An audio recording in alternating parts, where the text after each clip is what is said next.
Second floor of the Sweet Lemon Bar, in the boss's room. Bilt Brando held a cigar as he stood by the window.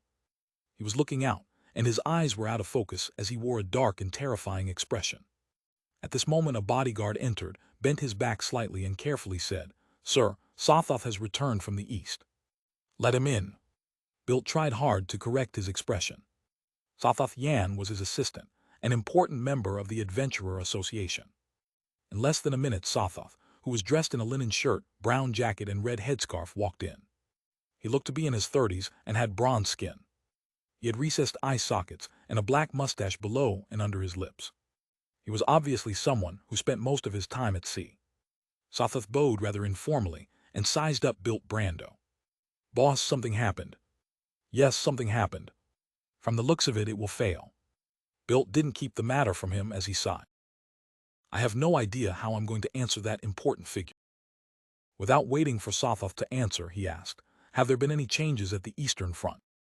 "Still the same as usual. The pirates are still after every ship they can plunder. They even target each other. The Navy is only able to guard the various colonial posts, and they're barely able to maintain smooth passage through the sea routes while protecting the relatively important ships. There are often sea battles with both sides obtaining victories at times," Sothoth said as he shrugged his shoulders. "The eastern front of the Sanya Sea is a pirate's playground." Bilt sighed in agreement. Sothoth thought for a moment and added, "There has been some recent news from the islands on the eastern front. Apparently it first originated from the Black Death." "Vice Admiral Ailment. What news is it?" Bilt asked, his interest piqued. Sothoth said with a solemn and excited tone, "Vice Admiral Ailment really encountered an assassination attempt and was seriously injured. And the person who attacked her was the adventurer, J.M. Sparrow." "J.M. Sparrow?" Bilt blurted out. "Yes, it's him. He really is a powerhouse at the level of a pirate admiral. Even if it was a sneak attack, it happened on the Black Death. There were so many infamous pirates around, but he managed to successfully escape after dealing a heavy blow to Vice Admiral Ailment. He later hunted Wormtongue Mither," Sothoth answered with affirmation while sighing. Bilt staggered before sighing. "That's important news. There are very few powerhouses at the pirate admiral level among adventurers. To be able to deal a heavy blow to a pirate admiral on her flagship while alone, such an operation can only be done if one is absolutely confident in themselves or crazy enough. Only a madman will infiltrate a pirate admiral's flagship in an attempt to assassinate her, instead of finding another spot." Having said that, his expression changed slightly. "He met an adventurer named J.M. Sparrow last night." "For real?" Sothoth's pupils shrank as he asked solemnly. "He can't be sure since I've never met the real J.M. Sparrow, or seen his photograph or portrait." Bilt shook his head. Sothoth thought for a moment and said, "You can search for the newspapers from the Rorsted Archipelago to confirm his identity. So many days have passed. There should be tourists that would have brought over the corresponding news report and Sanya Morning Post. Yes, the government offices, police stations, churches, and charity organizations will subscribe to the important newspapers of the Rorsted Archipelago." The Rorsted Archipelago was the biggest colonial grounds of the Lone Kingdom in the central Sanya Sea. Its influence radiated outward, so there was no doubt that Oravi Island, which was within a distance of 3 days of travel, was part of its domain of influence. The official organizations and churches all subscribed to the newspapers and magazines of the area, so any non-crucial news would be received in 3 to 4 days. "All right." Bilt nodded as he probed deeper. "Do you have the exact details of J.M. Sparrow's assassination attempt on Vice Admiral Ailment?" Sothoth thought for a moment and said, "It said that J.M. Sparrow is able to change into anyone, just like Vice Admiral Hurricane Kalango. He teased with that power that he successfully infiltrated the Black Death and found an opportunity to carry out the assassination. He can change into anyone." Bilt's eyes lit up. "No, that won't do. That's a crazy guy who dares to infiltrate the Black Death to assassinate Vice Admiral Ailment. He causes one to instinctively fear him and distance themselves from him." The light in Bilt's eyes dimmed. "Furthermore, I don't even know if he's the real one or not." He subconsciously shook his head. "I wonder when the Nighthawks and Machinery Hivemen will take action and deal with the abnormality at William Street. I hope they do it as soon as possible." Amidst his thoughts, Klein left the gray fog and returned to the real world. After some consideration, He took out a piece of paper and laid it out on a brown desk. He wrote with a dark red fountain pen, asking about Mr. Azek's recent situation, before mentioning how he had discovered that someone had a parasite in him, while he was searching for a mystical item that could steal the beyonder powers of others. Following that, he seemingly asked in passing if there was a way to avoid the parasite and inform the host. With this as a topic starter, he added how he learned from others about information regarding the Worm of Time that was related to high-sequence beyonders from the Marauder pathway. He also mentioned that he knew that such an item could be used as a sacrificial item in important rituals, or as a material in high-level charm. However, he had no idea how to produce them. Klein put down the fountain pen, folded the letter, and brought the copper whistle to his lips. He blew at it forcefully. White bones spewed out like a fountain, forming a gigantic skeleton messenger. But this time, the messenger didn't bore out from downstairs, and it instead tore through the ceiling like many times before, looking down at the summoner from above. Klein knew that this wasn't because the messenger had become impolite again, but because he was staying on the first floor of an inn. He flicked his wrist and threw the letter like a dart, making it land accurately in the messenger's huge bony hand. The flames in the messenger's eye sockets flickered as though it was observing Klein, but ultimately, nothing happened. Its body disintegrated into a waterfall made of bones as they drilled into the ground. After everything was done, Klein didn't spread open the paper crane. He erased what had been written and wrote the same content to seek advice from the Snake of Mercury, Will Ossipton. This was because he realized something terrible. The paper crane wasn't a mystical item or beyonder weapon. It was an ordinary piece of paper that had been folded. After repeatedly having its content erased by an eraser, it was beginning to show signs of its structural integrity failing. In a few more tries, it might directly tear. I'll leave extremely important matters that require contact before considering. For example, only when Mr. Azek isn't sure how to bypass the grandpa to warn Leonard, Klein shook his head silently and rapidly packed up the items on his desk. In addition, he didn't dare to use the radio transceiver to contact Arrows recently. This was because the powerhouse sent by the true creator was likely still loitering around the area in search for the all-black eyes aura. The scent of the gray fog was also equally able to attract the true creator's attention, allowing him to inform his believer. Today, I'll continue being a tourist and relax.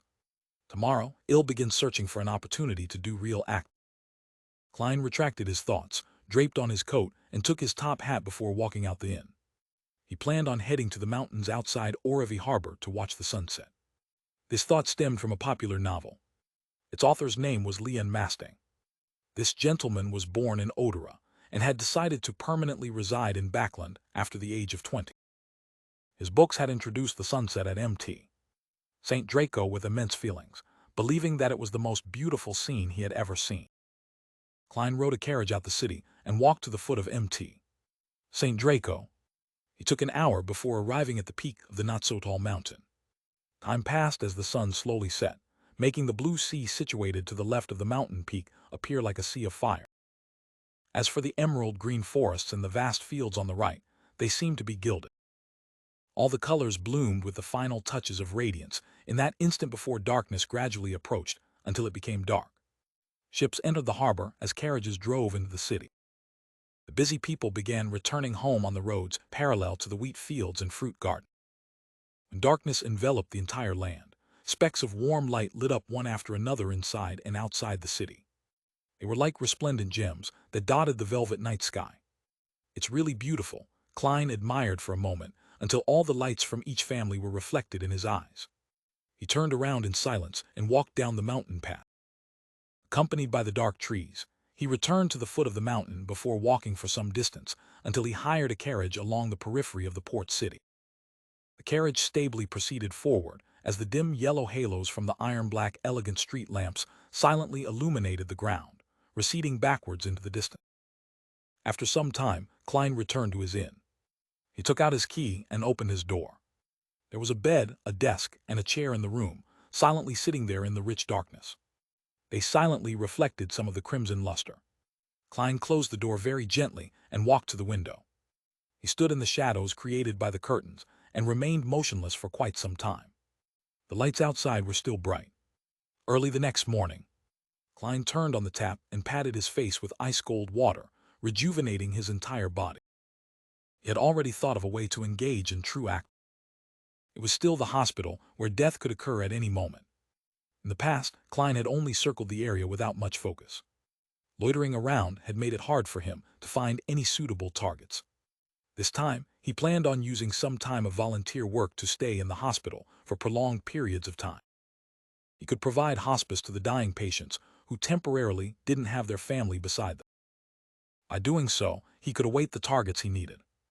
After having breakfast, Klein arrived at 10 Blackforest Street and entered the Oravi Hospice Foundation. This was a charity organization of the Church of the Evernight Goddess. One of its responsibilities was to provide the various hospitals with trained volunteers. Klein came to the registration booth and saw the female employee reading the paper. Hence, he lightly tapped the table to attract her attention. "T.S., there's something I can help you with." The lady lowered the papers and asked. "T wish to do some volunteer work," Klein said succinctly. "Name?" The lady looked up at him. Suddenly, her eyes froze as her right hand trembled. The fountain pen she had just picked up fell to the ground. In the papers in front of her was a portrait that looked almost realistic. The portrait's owner was that of the crazy and dangerous adventurer, J.M. Sparrow. Oravi Hospice Foundation. The lady responsible for volunteer registration hurriedly bent her back as she frantically searched for the fountain pen which had dropped. At this moment, Klein also noticed that she was reading a news report paper from a few days ago. It was back when his portrait and escapades were published. This area subscribes to newspapers from the Rørsted archipelago as well. From the time it takes to sail between the places, it's true that they can only read news from 3 to 4 days ago. If I had known earlier, I would have worn a new face and thought of a fake name before coming. Klein stood in front of the desk as he thought helplessly. The lady in her 30s finally picked up the fountain pen, raised her head, and said with a trembling voice, "Why, you want to do volunteer work?" "Yes," Klein gave an affirmative answer. "But you're an adventurer," the mortified lady stammered for an excuse. She instinctively didn't want such an extremely dangerous person to do volunteer work. "Being famous isn't necessarily a good thing, forget it. I'll switch my appearance and name before coming again." Klein had the intention of giving up as he questioned her without any emotion. Who made the rules that adventurers can't do volunteer work? The lady responsible for the registration was on the brink of tears as she blurted out, "It wasn't me." The volunteer registration room became abnormally quiet. Klein was first taken aback before he felt like laughing. It took him a great deal of effort to maintain J.M. Sparrow's image.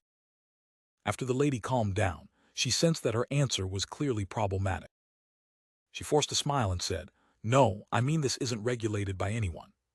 My impression of adventurers is that they are very busy. They need to be out at sea and have very little time to do volunteer work." "That's them," Klein answered succinctly. The lady held her palm to her mouth as she revealed a smile. "All right. PLL immediately help you with your registration." As she spoke, she pulled out a form and handed it over. "Please fill it in. We will provide the corresponding training and volunteer jobs according to your requests. We will contact you, or you can always come over to inquire for any updates." She had already made up her mind not to put J.M. Sparrow's form into the doc. Instead, she would hand it directly to the Foundation's person in charge and the police. "Goddess, why is this dangerous fellow here to do volunteer work?" She secretly drew a crimson moon on her chest. Klein nodded in silence. He took the form and sat down. Picking up a fountain pen, he began filling in his basic information. During this process, a man in a doctor's gown entered and asked, "Joanna, are there any new volunteers? We'll begin the morning training." Joanna, who was in charge of the registration, had the intention to shake her head. However, J.M. Sparrow, who sat opposite her, gave her an intense sense of pressure even though he remained silent and didn't raise his head. She didn't dare to lie. "There is," she first replied to the man and then looked at Klein. "Mr. Sparrow, do you wish to receive the basic training for volunteer work now, or do you wish to wait until tomorrow?" Klein thought for a moment before saying, "Now." He planned on familiarizing himself first, allowing him to show his professionalism at volunteer work after changing his identity. That way, he could quickly help out at a hospital. Joanna clearly drew a breath and said, "Then follow Mr. Gravia after you are done filling in the form." "All right," Klein replied calmly. Half an hour later, The calm and polite adventurer who had his madness hidden in him stared at the abnormally dirty toilet in front of him. He held his breath and said, "Scrub it." "Right, you have already received the basic training on how to carry a patient. However, that isn't the most common task we do at a hospital. We're mainly in charge of cleaning a patient's vomit or changing and washing the linen, as well as maintaining the cleanliness of the washroom. Heh heh, matters such as bandaging wounds are left to the professional. We only need you to have the basics grasped." Gravia pinched his nose as he pointed to the stained toilet. "A volunteer has already demonstrated it to you. Please begin." This is very different from what I imagined, completely different. Klein's first reaction was to turn his back and leave, but he ultimately picked up the cleaning tools with a deadpan expression. He held back his disgust and went over before crouching down. Then he leaned back a little as he extended his right arm. At noon, Klein took off his white gown and wore his top hat before leaving Oravi Hospice Foundation with a cold expression. He had serious second thoughts about continuing the volunteer work to find opportunities for real act. Only when his carriage arrived at the Sweet Lemon Bar did he steel his resolve to continue the attempt.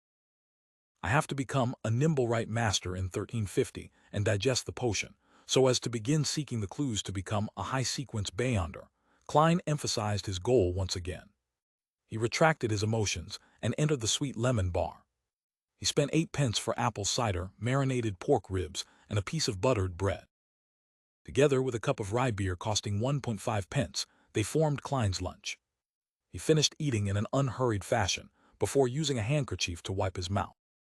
He said to the bartender, "Where's your boss? I have something to talk to him about." Since he had already verbally agreed to join the Adventurer Association, Klein naturally didn't plan on missing the opportunity to use this loose alliance. He planned to ask Bilt Brando to contact unaffiliated artisans or artisans who were willing to moonlight. He wanted an artisan to create an item like Azek's copper whistle, so he didn't need to set up a ritual and chant the incantations every time he summoned his messenger. It was complicated, troublesome, and a waste of time. Of course, if Bilt Brando didn't know an artisan, Klein didn't plan on forcing the matter. After all, joining the Adventurer Association didn't require him to pay.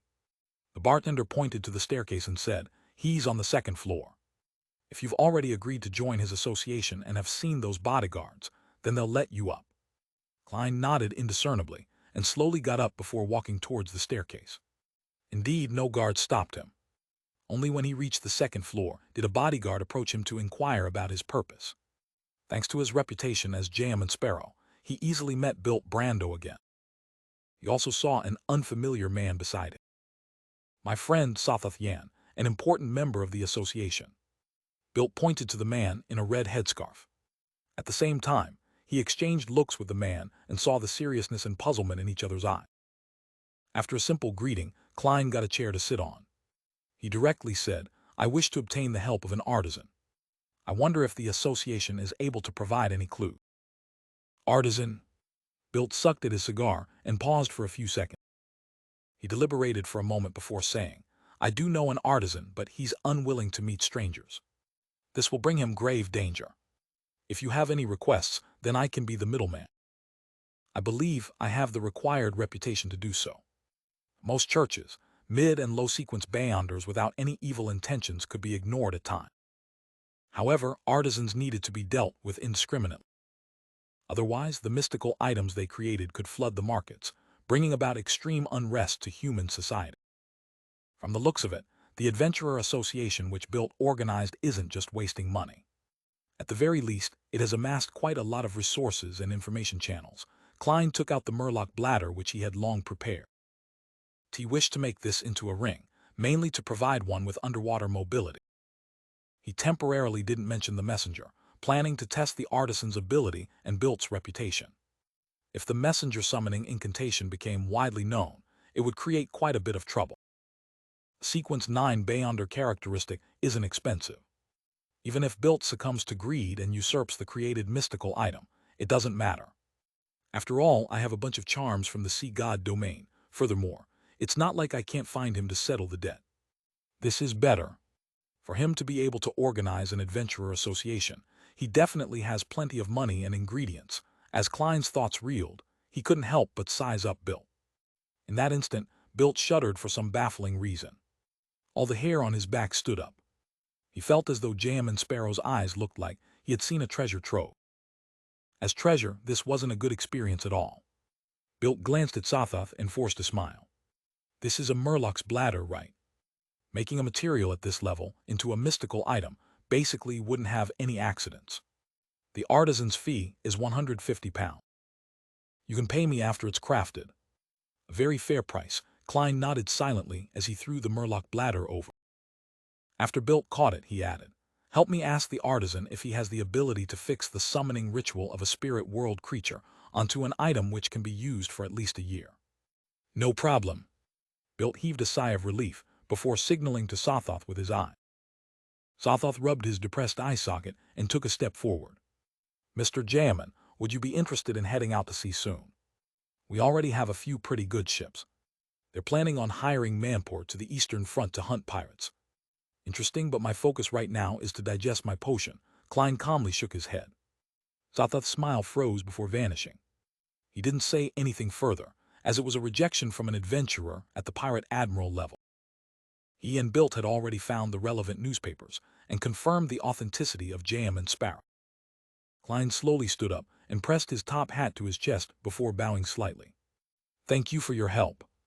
Bilt's facial muscles twitched a little as though he was holding back something. He had something to say, but he wasn't able to say it out loud. Finally, he slowly drew in a breath and smiled. "T believe we should hope for a pleasant partnership." Klein sensed Bilt's and Sothoth's abnormality, but he suppressed his puzzlement and didn't ask. "I can't ask. There will be trouble once I ask. I have to focus on digesting the potion." Klein turned around and walked to the door before turning the doorknob. "Mr. Jamin," Bilt suddenly said. The corner of Klein's mouth twitched as he calmly looked back. "Nothing. Haha, I mean, as a member of the association, you can have cheaper drinks over here," Bilt said with a forced smile. "Do you think I would have pressed on the matter?" Klein gently nodded and opened the door to leave. After watching his back vanish, Bilt stared in a daze for 2 seconds before letting out a long sigh. Inside the room, Sothoth pressed down on the edges of his eyes when he heard Bilt's sigh. He said in a deep voice, "Boss, that important figure will arrive the day after tomorrow." Bilt's expression turned serious as he looked back. "No. We only have 2 choices. First, we ignore whether Jam and Sparrow is worth trusting, and we entrust him with the mission. We can only hope for the best outcome. Second, we immediately abandon our business in Oravi, leaving with our cash and jewelry to become pirates at sea. I have the confidence to make most sailors and adventurers on the Pirate Hunter follow us." Sothoth paused before adding, "Boss, back when you were an adventurer, leading our ship and hunting pirates, you were always this decisive and tenacious. I believe you have already made your decision. There's no need for me to do anything else. Haha, there's no need to suck up to me." Bilt smiled bitterly. "I'm no longer the fearless pirate hunter who didn't fear blood or gunfire from before. Long periods of an easy and comfortable life have dulled my will. I don't even wish to seek out chances to advance. Those companions who had turned into monsters still live on in my mind." "Phew," he exhaled as his expression instantly turned solemn. "However, you're right. We don't have time to hesitate. We have to immediately make a decision." Having said that, Bilt turned his head and gestured at the window with his chin.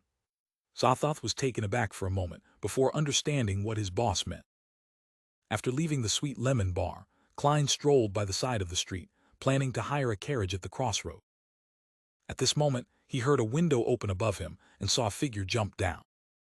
Perhaps after experiencing the terrifying incidents involving the Antigonus family's notebook and Banzi Harbor's strange telegraph office, Klein's first reaction was that Bilt Brando was dead. He had suddenly died after his visit and was thrown down from upstairs, falling to the ground with his eyes wide open. This was just like how he saw Ray Bieber's mother dead in a reclining chair back. The body was highly decomposed, and the eyeball fell to the floor because of the external disturbance. Similar thoughts flashed through his mind, as Klein discerned the figure who had fallen from upstairs to be Sothoth Yan, not Bilt Brando. Furthermore, he looked normal and was clearly still alive. "Oh no, here comes trouble." Klein's heart skipped a beat, having a more accurate guess. If it were himself, he definitely would have pretended not to see Sothoth Yan jump off the building to intercept him, running before the man could even say a word, and until he shook him off his tail. It would be akin to how Admiral of Stars was being pursued by knowledge. Unfortunately, I'm currently J.M. Sparrow. A crazy adventurer wouldn't flee because of such trivial matters. Sigh, getting to know myself better is an additional perk. Klein halted and watched as Sothoth firmly landed on the ground. He bowed with his hand placed over his chest. Mr. J.M. Sparrow, we have a very important task to entrust. You? Here it comes, Klein calmly replied. I won't be that free lately. This wouldn't waste too much of your time. You can first listen to what it is about before considering to reject or accept it, Sothoth said earnestly. I'm afraid I have no choice but to accept it after hearing it. Actually it's still all right. If Bilt Brando and Sothoth Yen threaten me to take the mission, I don't mind changing them into gold pounds and Beyonder ingredients. Klein thought it through seriously, and discovered that he didn't need to have too many reservations out at sea. Having the strength of a pirate admiral basically made him unstoppable in most areas. He took out the pocket watch in his inner pocket and opened it. TM giving you 5 minutes. All right, that's enough. Sothoth pointed at the entrance to the Sweet Lemon bar behind Klein. Returning to the room, Klein glanced at the wall clock and said coldly, You still have 3 minutes and 12 seconds. His attitude gave Bilt a baffling sense of ease. He began to believe that J.M. Sparrow definitely had the capabilities to complete the mission. Mr. J.M., I heard that you can transform into anyone, just like how Vice Admiral Hurricane Kalangos was formerly capable of doing so, Bilt hurriedly asked. Who revealed this matter? Klein pricked up his brows as his gaze towards Bilt turned gloomy. If news of J.M. Sparrow being able to transform into anyone spread, it was quite troublesome for Klein. This was because this made others either think of creeping hunger, making them think of Kalangos' death, or they would think that he was a Beyonder who had certain secrets and was suspected to be a faceless. The former would attract the attention of the Twilight Hermit Order, while the latter would attract the attention of the Church of the Evernight Goddess, who would send personnel to investigate. Of course, the Church of the Evernight Goddess wasn't a powerful force at sea, so Klein didn't need to worry too much about it. He just didn't wish to be in conflict with the Nighthawks. If that happened, he had no choice but to abandon his identity as J.M. Sparrow. This was at the critical point where more and more people knew of the crazy and powerful adventurer who had a soft heart, while he was being acknowledged and gaining feedback. Bilt sensed the change in J.M. Sparrow's gaze as he tensed up. He chuckled and said, This was news released from the Black Death. Tracy, she's trying to seek revenge on me by doing so. One day I'll successfully hunt her. Klein nodded slightly and said, You can think of it as real. He didn't explain how he received his powers of shapeshifting, as this didn't match J.M. Sparrow's persona. Bilt heaved a sigh of relief and said after 2 seconds of silence, We're helping an important figure to search for a stand-in. Under J.M. Sparrow's ambiguous gaze, he explained in detail, that important figure needs to independently deal with a secret matter that he doesn't want others to know of. Therefore, he needs a stand-in to represent him in dealing with his daily affairs. He would meet different guests and socialize with his mistress without revealing a problem. He will take 3 to 5 days to return. We had already found someone who looked like him, spending a great deal of time to correct his posture and accent, and we had informed the good news to the important figure, who knew that the tramp would overeat and suddenly die last night. That important figure is about to begin his operation. We do not have the time to look for another person who looks like him, so we can only seek your help. Isn't this the true acting opportunity I've been looking for? Klein was moved. However, he sharply noticed one point. To be addressed as an important figure by Bill, leader of the Adventurer Association, it definitely meant that the person was an important figure. Matters that happened around an important figure were often not simple. It contained quite a considerable risk. Klein thought for a moment before asking in a deep tone, Do you think that this matter will be dangerous? No, as long as you aren't exposed, there shouldn't be any danger. You need to represent the important figure and appear at social convention. No one would dare assassinate him. Yes, I know what you are worried about. You're afraid that this important figure would silence everyone who knows about this matter after it's done. Don't worry, the pirates have fabricated plenty of vicious rumors about him, so even if this matter succeeds, no one will believe it even if you divulge this in the future. It will only be treated as a joke, Bilt said with a smile as he spread his hand. Klein no longer bothered with the topic and switched to asking, What kind of payment are you offering? £1,000, and 3 chances to get the artisan to make something for you. Heh, I'll pay for all expenses apart from the material. Bilt made an offer which he believed Jam and Sparrow wasn't unable to resist based on what had been previously entrusted to him. It's not bad, besides, it gives me a chance to do true acting. Klein took a look at the wall clock and said, I'll return and consider. I'll give you the answer in the evening. Regardless, he had to head above the gray fog to divine the level of danger.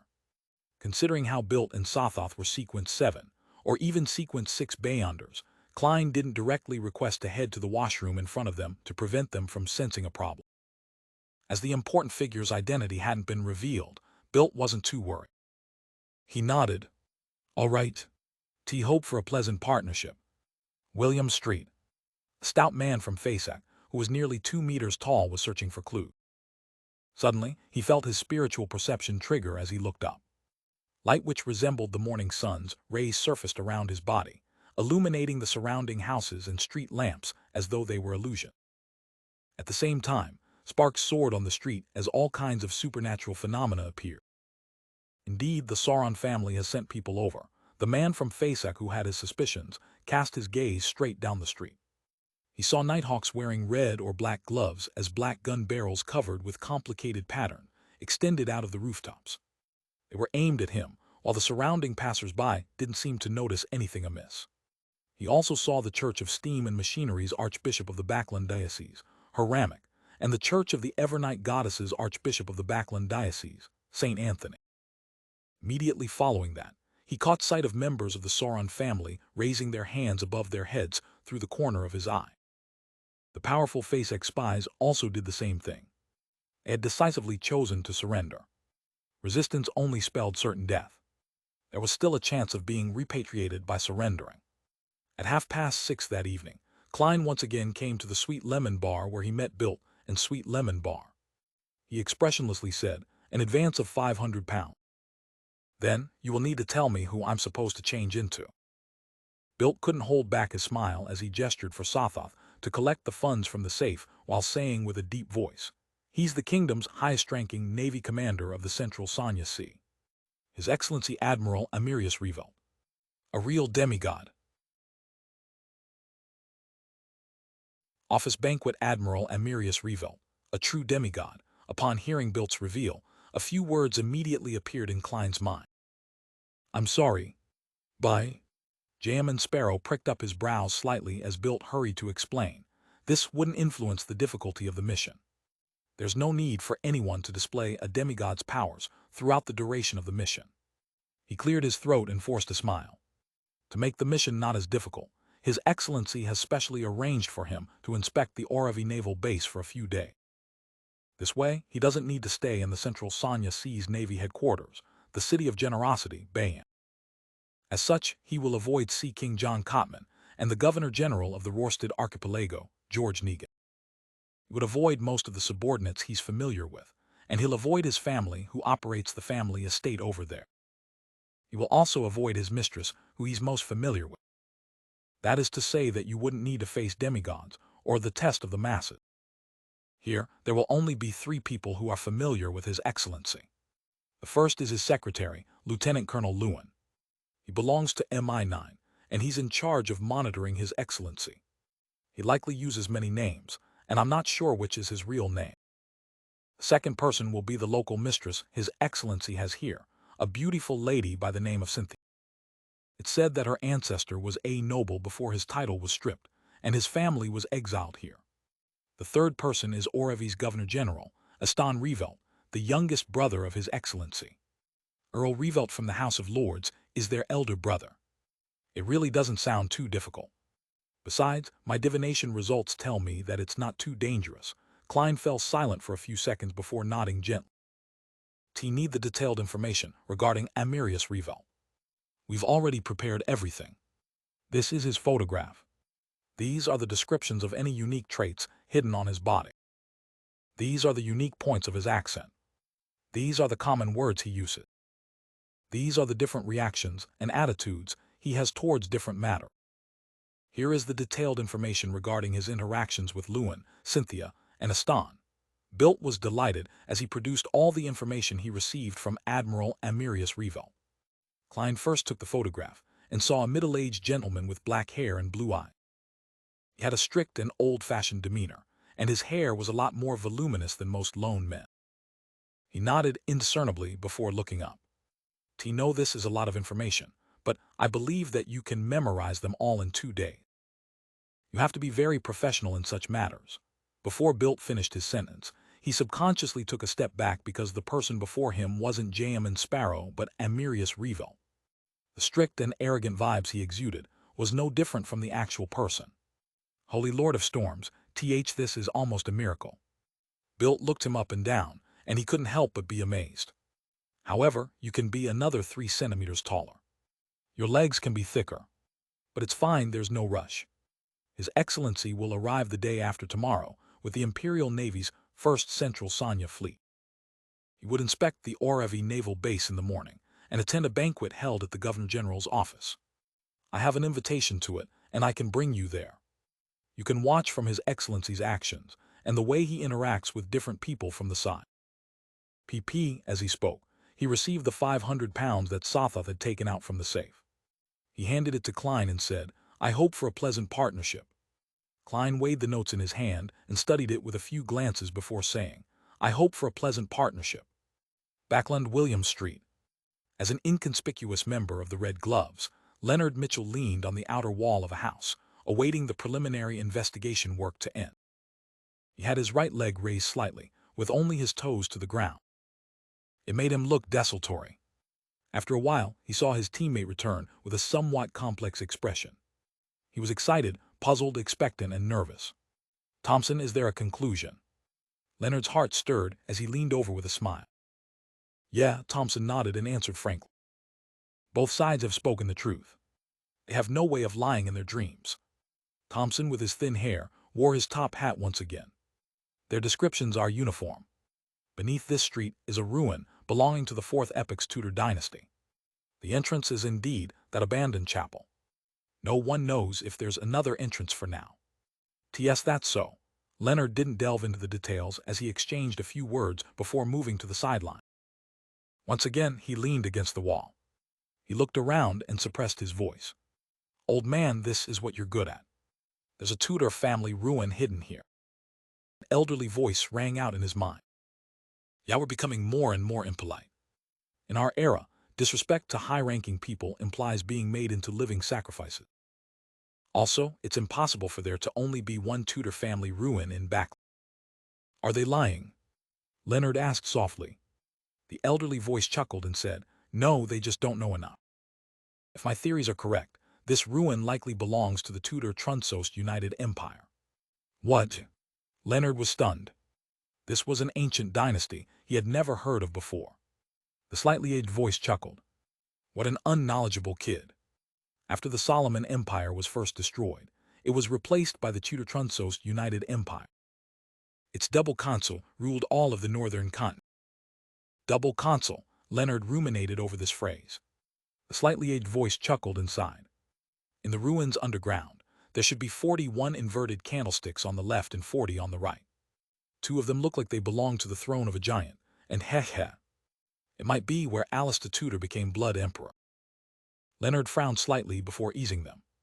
He said with a relaxed smile, "There must be quite a lot of secrets hidden in there." "Of course, but you aren't qualified to know it." The slightly aged voice tusked. Leonard curled his lips indiscernibly and said, "What follows next is the exploration of the ruin." The slightly aged voice chuckled before falling silent. A minute later, Leonard saw Archbishop St. Anthony and the Church of Steam's Archbishop Haramic end their conversation as they returned to their own camps. Immediately following that, Haramic ordered all machinery hivemind personnel to leave, leaving the area to the Church of the Evernight Goddesses Nighthawks. What happened? Upon seeing this scene, Leonard was filled with puzzlement. At that moment, all the Nighthawks heard Archbishop St. Anthony's voice. "All Red Gloves gather. The other Nighthawks are to leave the mirror world. Find a reason to evacuate all the residents in the area and promise them compensation for their property. After all the residents evacuate, the Red Gloves and I will destroy this ruin that stems from an evil era. Entry is forbidden. It will be directly destroyed. May the goddess bless us all. This, Leonard never expected such a development. 7:30 in the evening, at the Orevi Governor General's office. Klein changed into Sothoth's appearance. He wore a black tailcoat and a bow tie of the same color. He followed Bilt into the banquets hall. The temperature inside was like that of spring. A gigantic chandelier hung from the ceiling, and the shimmering candlelight illuminated the grounds like it was daytime. In the corner on the right, there were musicians dressed in vests and bow ties playing a brisk tune. On the left were long tables. On top were roasted chicken, pan-fried foie gras, stewed lamb, Backlund-styled roasted goose, odora lobsters with butter and cheese, and other delicacies.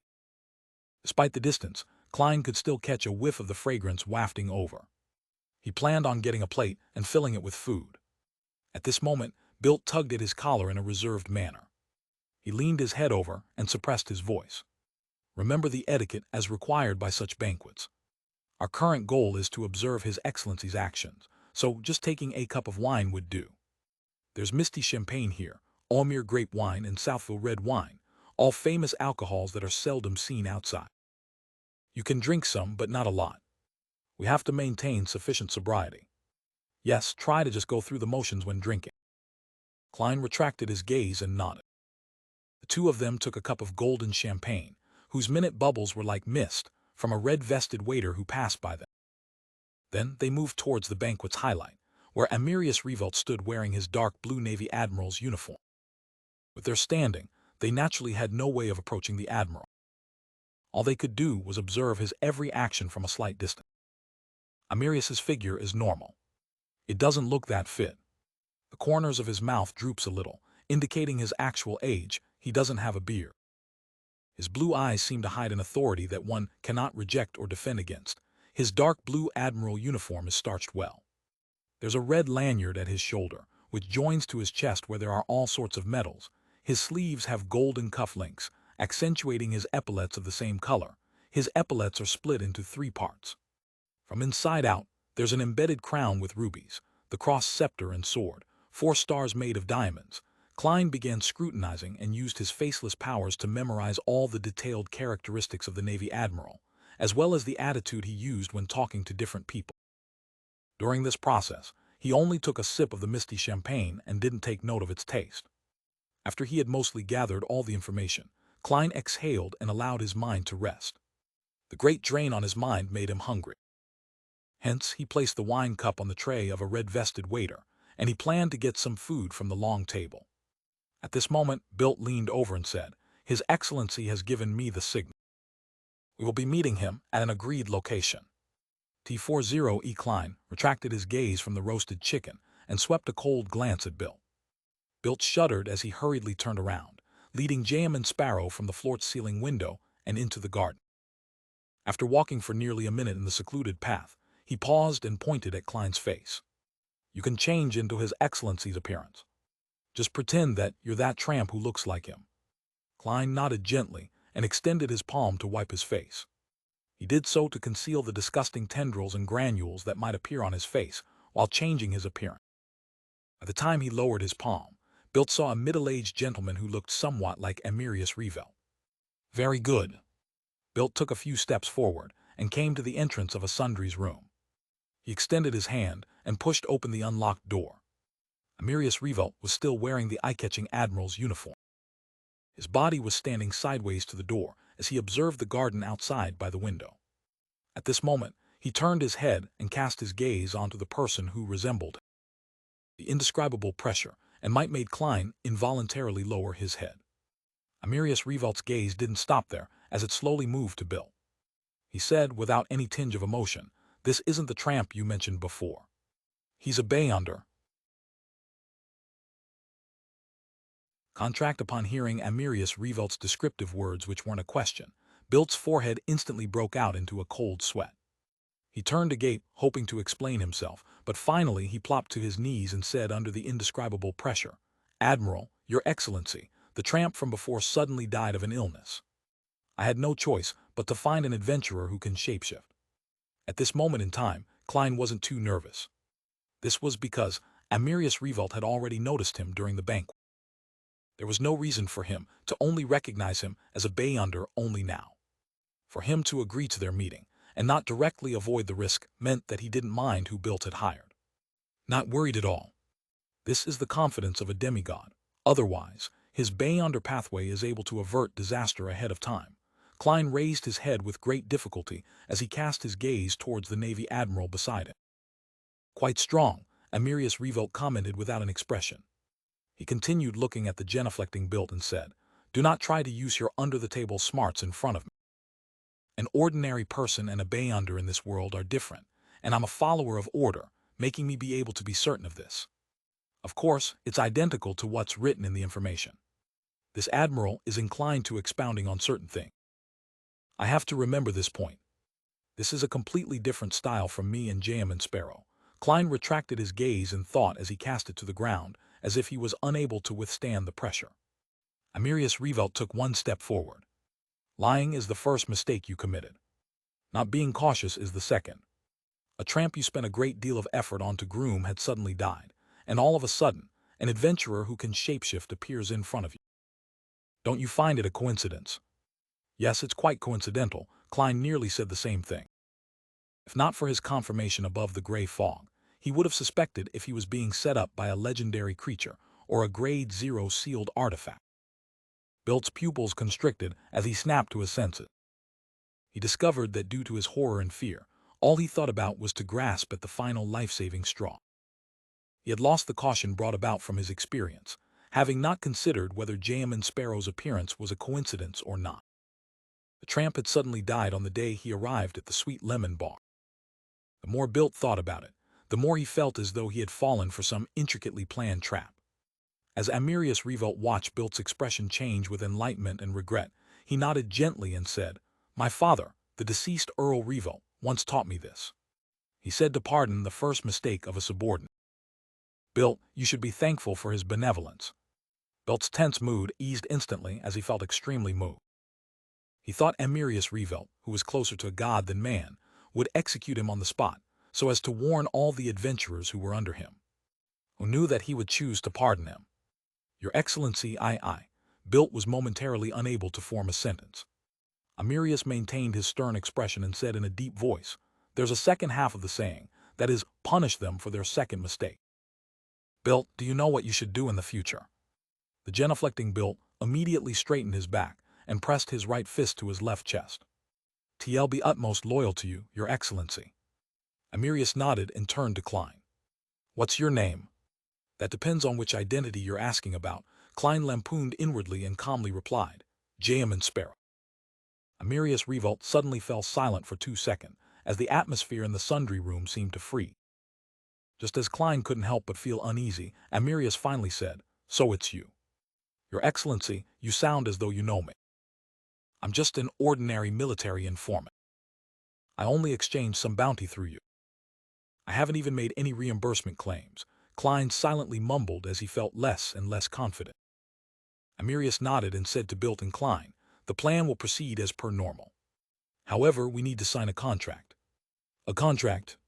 Klein resisted the pressure with great difficulty as he raised his head to look at Amirius. Amirius didn't provide a further explanation. He lifted up the paper and pen he had long prepared from the window-sill and wrote something on it. Every time he made contact with his pen, a golden glow would emit. The solemnity and holiness made it seem like he was penning a law. Klein narrowed his eyes slowly as his vision turned blurry. He couldn't help but lower his head again. After an unknown period of time, Amirius stopped writing and picked up a piece of paper. He said to Klein, "Sign your name at the end. If the conditions aren't satisfactory, you can choose not to sign." "Do you think I have or lack the guts to sign it?" Klein lampooned as he watched Bilt stand up. He received the pen and paper and handed it to Klein. The conditions on the piece of paper were few and simple. Most of them restricted Jam and Sparrow's actions when acting as Amirius Revolt.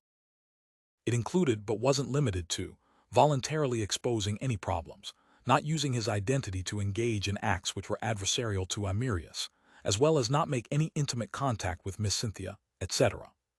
I thought such important figures wouldn't care about the chastity of their mistresses.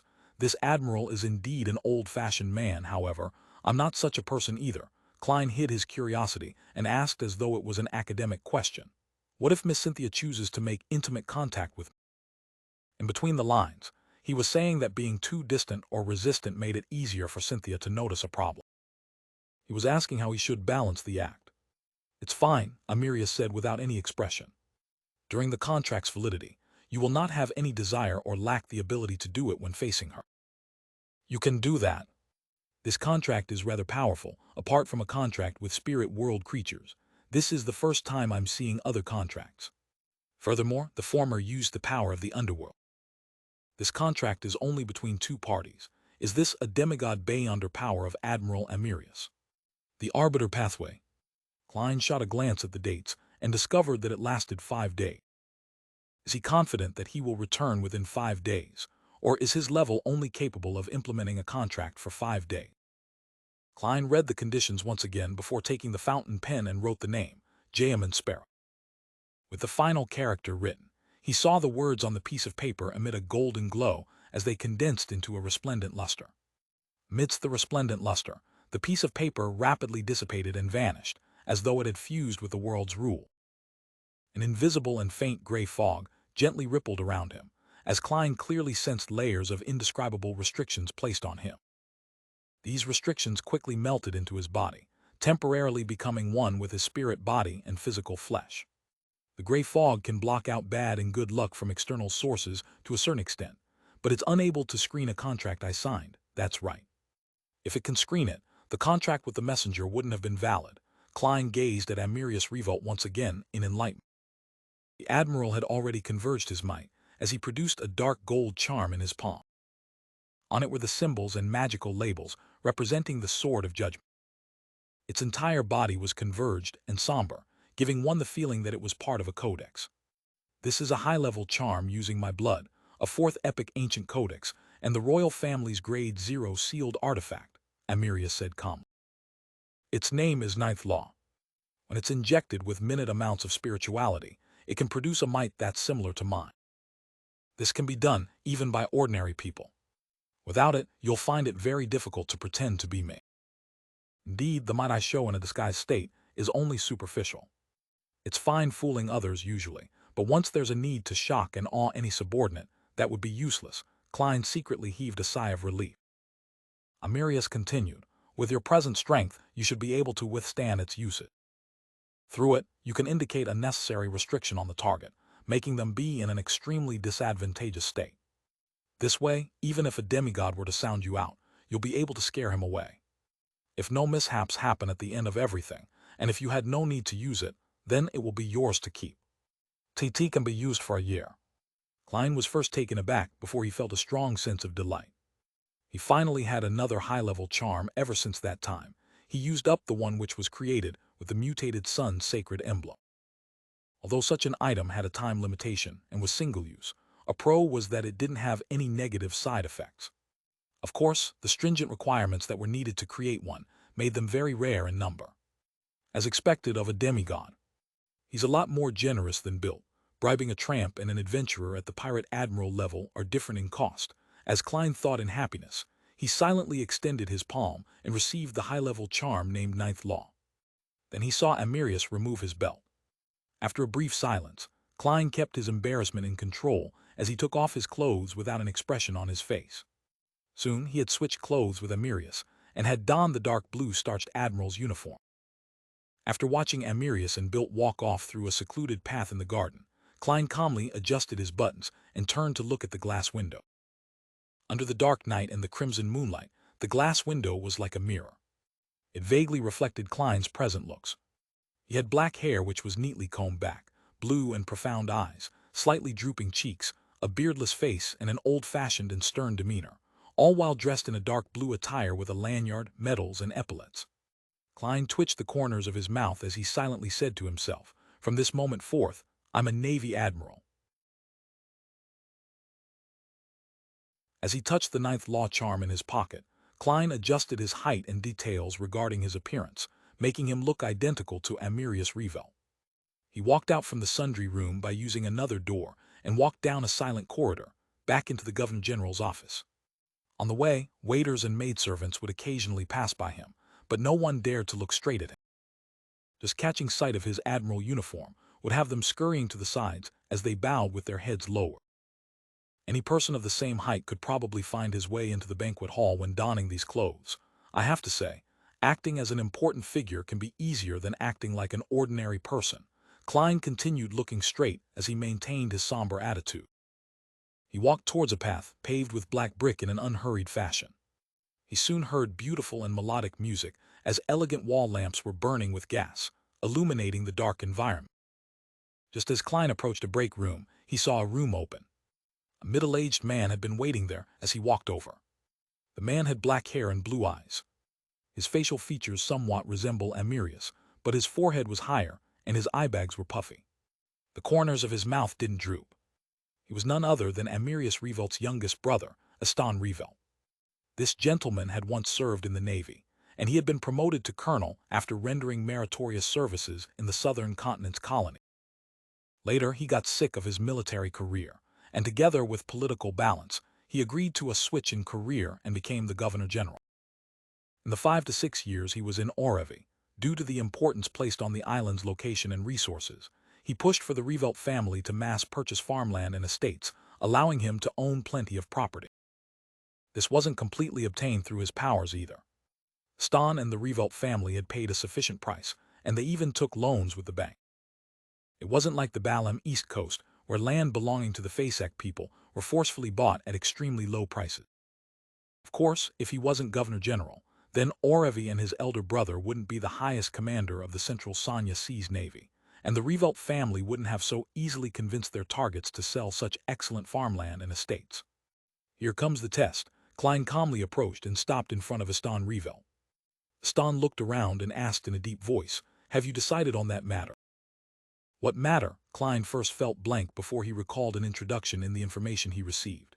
If Aston requests for a private chat or asks for an answer to a certain matter, tell him that an answer will be given to him when departing from Orev. Admiral Amirius really anticipated this. I just need to watch my attitude and tone. Yes, I also need to use the unique terms and pronunciations used by lone aristocrats. Klein gently nodded and sternly said, "Wait a few more days. The answer will be given to you when departing from Orev." Stan didn't raise any doubts as he chuckled. "You seem to be waiting for something to give you the strength to decide. That matter that Admiral Amirius has to do himself." Klein's heart stirred as he familiarly used the tone of high-level personnel. "Keep your conjectures to yourself." With that said, he took a step forward and walked towards the banquet hall. Stan Revelt focused on his elder brother's back, his expression gradually turning cold. He then shook his head slightly. After entering the banquet hall, Klein surveyed the area and walked towards the long table with food on it. From time to time, he would stop to exchange pleasantries with people who came near him. During this process, he realized that he didn't need to understand the topics raised in any conversation. All he needed to do was nod occasionally, allowing the conversation to harmoniously progress until its end. Indeed, the status of an important figure makes certain aspects of acting easy, but correspondingly, there are certain matters that can be difficult. Klein tore through one obstacle after another before finally arriving at the long table. He casually picked up a plate and told himself that Admiral Amirius liked fish, beef, and lobster, while disliking chicken and goose. Therefore, he avoided food like the roasted chicken and Backlund-styled roasted goose. He picked up some beef, fried dragonbone fish, and Odora lobster with butter and cheese. As the metallic containers had their bottoms lined with asbestos, with red-hot charcoal burning under it or steaming hot water, all of the food maintained an appropriate temperature. Klein nearly broke down, destroying his persona when he took the first bite. He tried his best to maintain Admiral Amirius's image as he held his plate and chatted with the port city's member of parliament, navy suppliers, etc. He seriously listened to what they had to say, stuffing food into his mouth from time to time. He noticed that a young man in a tailcoat kept following behind him. He had neat, blonde hair that he combed backward. He had a receding hairline with light blue eyes. He looked handsome and gentlemanly. Identical to the picture. Amirius's secretary, Lewin, Klein controlled himself and didn't size him up. He wanted to fill his stomach before the end of the banquet. Once out of the Governor-General's office, Klein boarded the carriage which was guarded by bodyguards. He sat beside the wine cabinet. The blonde secretary, Lewin, followed him in. As his leather boots stepped onto the thick, soft carpet, he silently inched towards a spot opposite Klein. He sat there, but he only occupied a third of the seat. The carriage began moving as Lewin took out a stack of documents from the black briefcase he carried.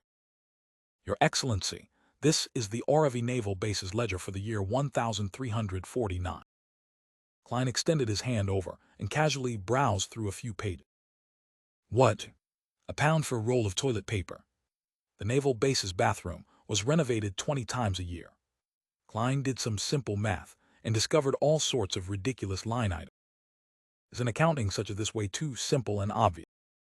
I can even give them classes and specially teach them how to make claims. Klein seriously considered the attitude he should show. From his point of view, the greatest difficulty in disguising as Amirius was to fool Lewin. This wasn't to say that Governor General Aston and Miss Cynthia weren't as familiar with Admiral Amirius as his secretary. It was just that, as his younger brother, Aston might help his brother conceal the matter if he discovered something amiss after being given a hint. Similarly, as his mistress, Cynthia would be inclined to help conceal the matter for the Admiral as his dependent. Of course, the possibility that Cynthia was a spy couldn't be eliminated. There was still the matter of there being a chance of being used by a spy, but nothing could be as dangerous as Lewin, whose duty was to monitor the Admiral.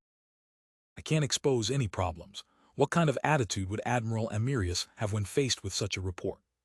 Go into a rage, or pretend to be in a rage? No, the Oravi Naval Base personnel wouldn't be that daring to hand over a clearly problematic report, as though he were blind.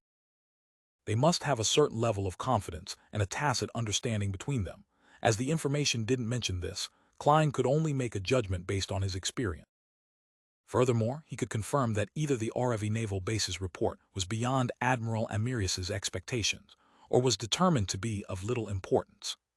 Just based on the schedule, it was something that could easily be dealt with. Regardless of the possibilities, I have to use the attitude that a person of high standing will usually employ. That is to not indicate my stance. Klein closed the documents and handed it back to the blonde secretary, Lewin. He said expressionlessly, "Put it on my desk."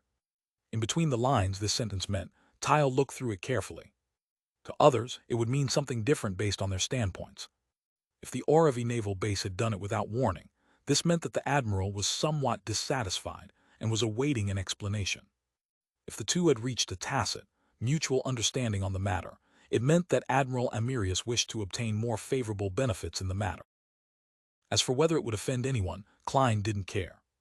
After all, he wouldn't be Amirius Revolt in a few days' time. He believed that a true demigod had the means to repress the anger of his subordinates. In addition, he was grateful that Amirius wasn't a demigod of the Church of Storm. Otherwise, he had to consider whether to nod his head and pass the report, or throw the document back in anger while throwing a few people in passing into the sea to feed the fishes. Yes, Your Excellency. The blonde secretary, Lewin, didn't change his expression. He stuffed the document back into his black briefcase, as though he had long expected such a response. On the way back, Klein leaned into the carriage according to Amirius Revolt's habits. He half closed his eyes as though he was contemplating certain matters, but in fact, he wasn't thinking of anything. Lewin maintained his silence and didn't speak at all. Human-height iron-black street lamps were quickly left behind as the carriage drove close to the naval base, before taking a bend into a house with a garden and lawn.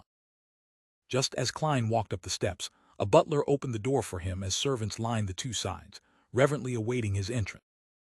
The living room was decorated in a very classic manner. There were oil paintings of beautiful scenery hung up, limestone statues, simple and elegant vases, etc. A faint but lingering fragrance emanated in the room, one that reached into the heart. Klein, who should have relaxed, ended up tensing up as he saw a beautiful lady walk towards him in a home gown. She looked to be in her early 20s. Her blonde hair cascaded down, and when she cast her blue eyes over, it was as though there was a glow hidden within them. While filled with gentle feminineness, there were still some remnants of her youth. She was none other than Admiral Amirius's mistress, Cynthia. Klein held back his discomfort and allowed Amirius's stern face to reveal a smile as he widened his arm. Cynthia threw herself into his arms and tiptoed. With her cheeks by his cheek, she whispered with a smile, "Admiral, I've already heated the water for you in the bathtub." This means she had someone monitor the end of the banquet. Being a mistress isn't something simple either. Admiral Amirius does like to take hot baths so as to relax his thoughts. In order to ignore how close their cheeks were, Klein allowed his thoughts to wander. As a straight man, he should have felt embarrassed while also being rather glad to be approached by such a beautiful member of the opposite sex. However, the temporary contract made him have zero urge. Hence, all that was left was awkwardness.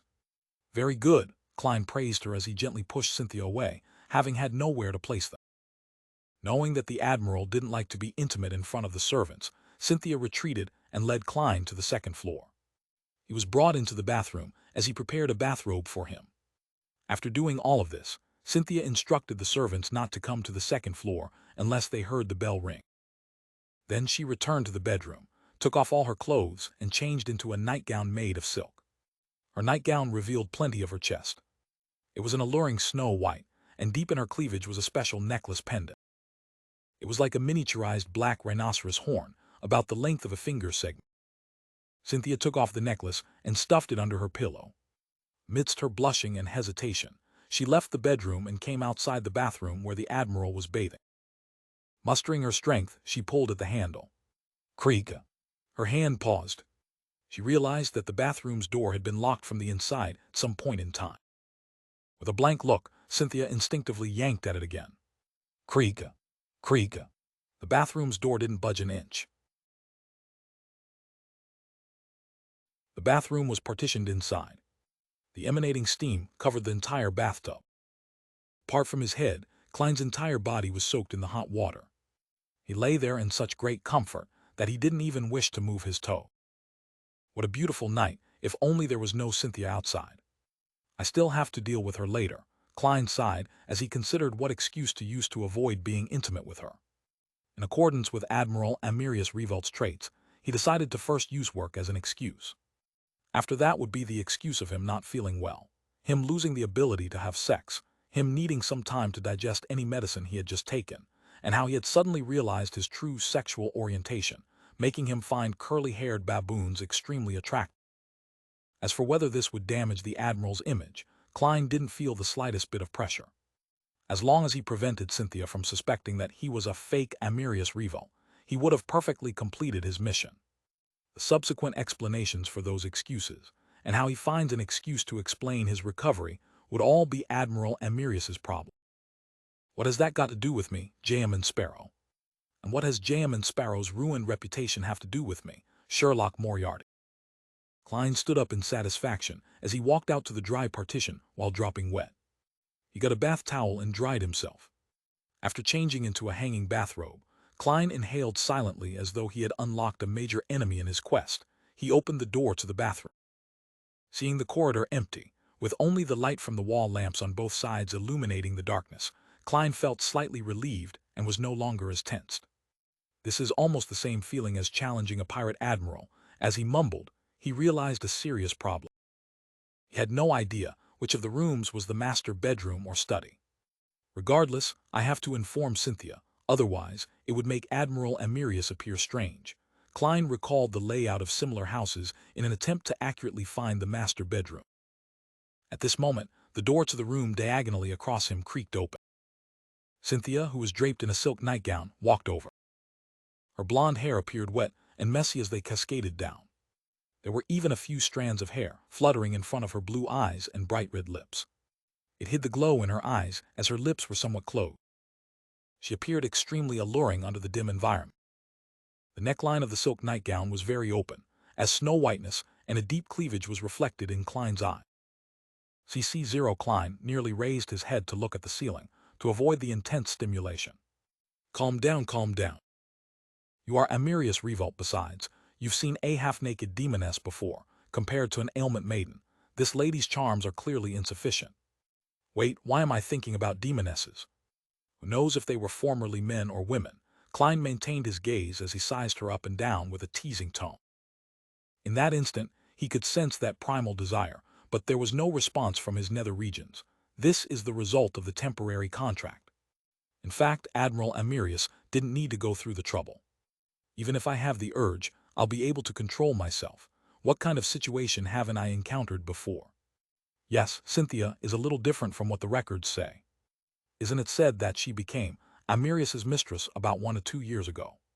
With them not being able to meet each other most of the time, The Admiral has to coax her each time as she hadn't had her pent-up desires fulfilled. Why is she the one taking the initiative today? Does she find her standing as his mistress unstable, or has she been switched? Ever since Klein became a faceless, he felt that everyone was a fake. Cynthia's eyelids were lowered. The courage she had mustered disappeared bit by bit under Amirius's scrutiny. Her face was tainted with a horrified blush. She was embarrassed but also felt some pride. Then she heard him calmly instruct, "Help me prepare some coffee and place it in my study. It have many things to deal with tonight. You don't have to wait for me." T49E Cynthia raised her head suddenly, her embarrassed blushing still present. She had momentarily failed to understand what Admiral Amirius had said. Klein secretly inhaled and went forward to hug her before kissing her gently on the forehead. "He'll spend lots of time with you in a few days." Such a response came from the provided information, but he had slightly changed the term. To be frank, if not for him having some prior understanding, Klein would have definitely believed that Admiral Amirius would wear the same stoic face while spending time with his mistress, even when having sex. He looked stern in whatever he said and did, however. This demigod also had his gentle side when it came to his speech. He was just not that great at saying lovey-dovey words. This also made him understand something else. Many people could only be viewed from the surface, and it was impossible to imagine what they were like in private. For a faceless to pull off a true disguise, they had to do meticulous investigations and have ample comprehension of the target. This was just like how a magician never performed unprepared. Cynthia revealed a clear look of disappointment, but she quickly restrained those feelings as she smiled. "All right, Admiral, your nightgown is in the room. A bathrobe isn't suitable for handling matter. This is identical to the information. She's rather considerate and knows how to be understanding." Klein watched as Cynthia turned and entered the room. She pulled at the bell. As for him, he took this opportunity to take off his bathrobe and change into a dark red nightgown with trousers of the same color. Cynthia attentively opened the door to the study and tidied up the slightly messy desk. Later, she waited for the maidservant to finish making the coffee before personally taking it and delivering it by hand. During this process, Klein read the documents and information, acting as though he looked extremely professional.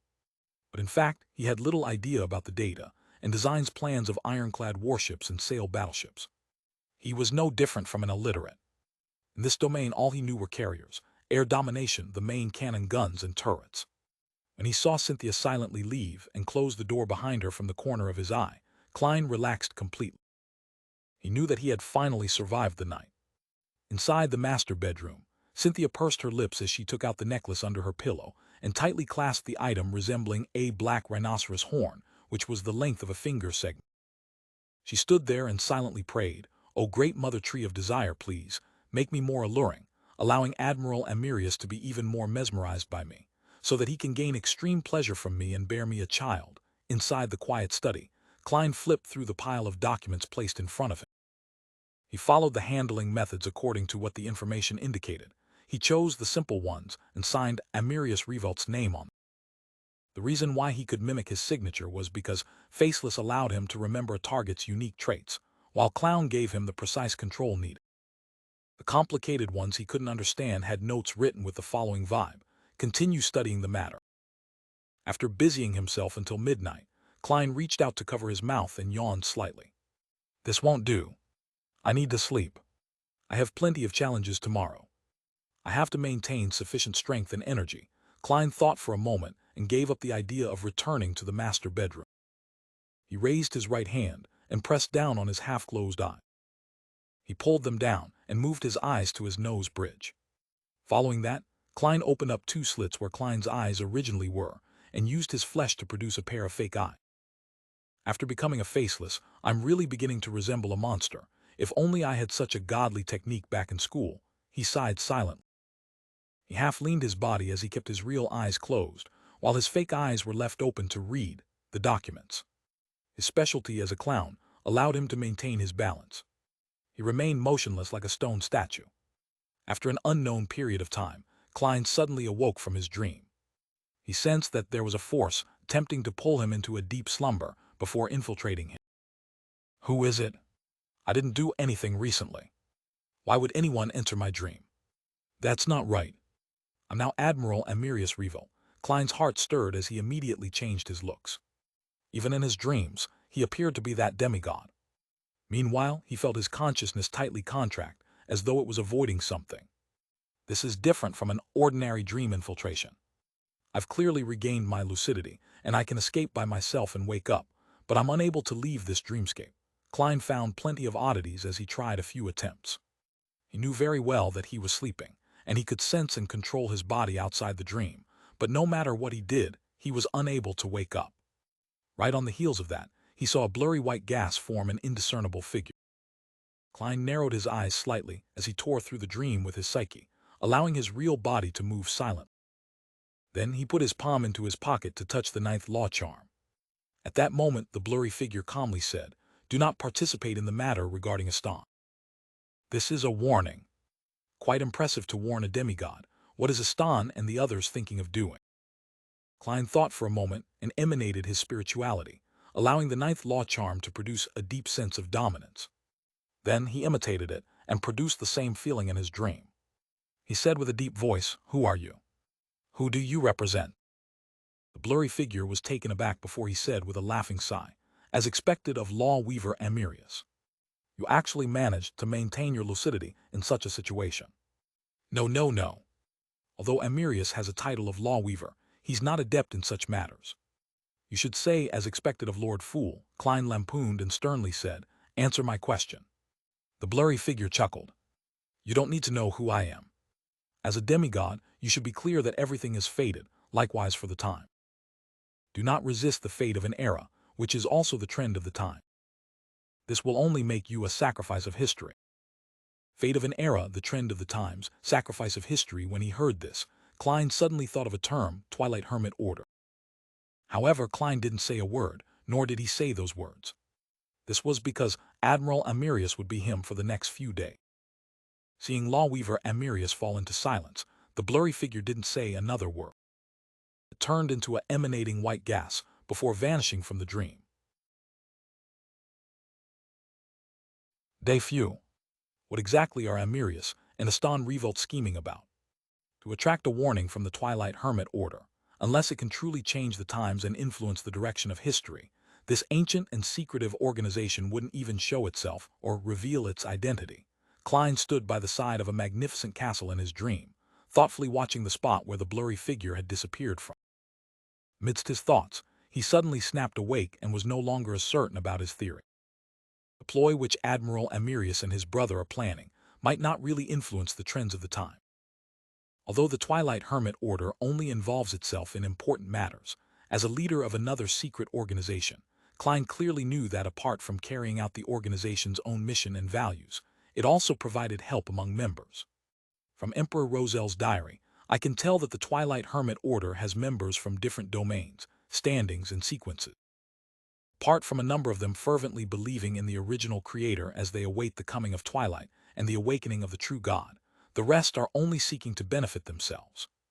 Under such circumstances, as long as the organizer doesn't strictly implement order, there would naturally be missions entrusted between one another. Perhaps the matter Aston Revolt is planning affects a particular member of the Twilight Hermit Order who is made aware of it ahead of time. He entrusted the matter to another member and used the excuse of the trend of the times to warn Amirius Revolt. Working from this logic, the concealed matter is rather interesting. With the level of the Twilight Hermit Order, Law Weaver Amirius, who's likely only a sequence 4, isn't too difficult a target to eliminate. I even suspect that they can mobilize up to 3 or more angels in a manner that's far superior to the 7 churches. Then, why didn't they take action directly and instead gave an advanced warning? Back in Backland, if an angel were to appear, who knows if some true god would descend upon the land? Therefore, the Twilight Hermit Order had no choice but to use a more roundabout and discreet method to deal with Duke Negan. But this is the Oravi Island. Even high-sequence Beyonders aren't stationed here. The warning is because the Twilight Hermit Order advocates secrecy and doesn't wish to expose itself, so they're trying not to use overly intense methods.